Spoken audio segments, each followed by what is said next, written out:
Savez-vous que le vélo a été inventé en 1817, seulement quelques années après l'apparition du premier train à vapeur en 1804?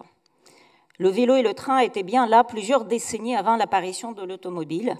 Et après un siècle du règne de la voiture thermique, nous voilà en train de revenir aux sources, le train et le vélo, ce duo vieux de 2 siècles au cœur de nos espoirs de décarbonation de nos mobilités.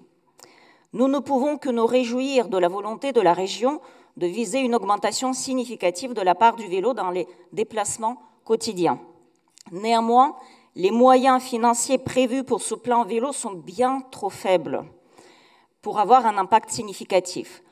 Combien coûte la construction d'un kilomètre de pistes cyclables?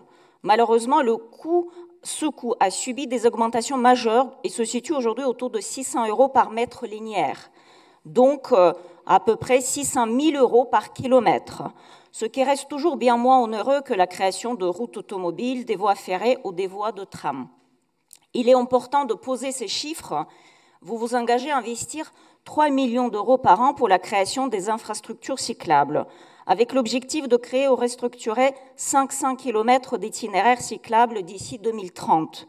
Un simple calcul m'amène à estimer qu'avec 3 millions par an d'ici 2030, nous arriverons à construire 35 km linéaires en 7 ans. C'est juste la moitié du trajet entre Chartres et Orléans. Donc, comment va-t-on construire les 465 km restants, si je suis le plan? La création des pistes cyclables sécurisées doit pourtant être au cœur de notre politique vélo, et le manque de ces pistes est le frein numéro 1 au développement de la pratique du vélo. D'ailleurs, le président de la commission transport vient de dire « Nous voulons investir massivement ». Alors, le fait-on vraiment?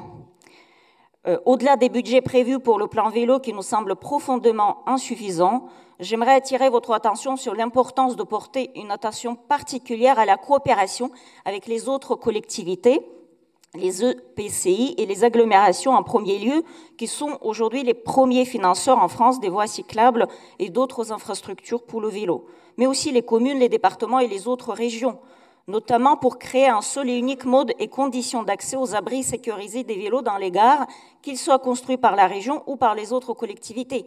L'usager n'est pas intéressé par qui a payé ou qui gère telle ou telle structure, mais a besoin d'y avoir accès simplement et rapidement, sans multiplier les abonnements. Notamment aussi pour mieux articuler l'intermodalité avec le train.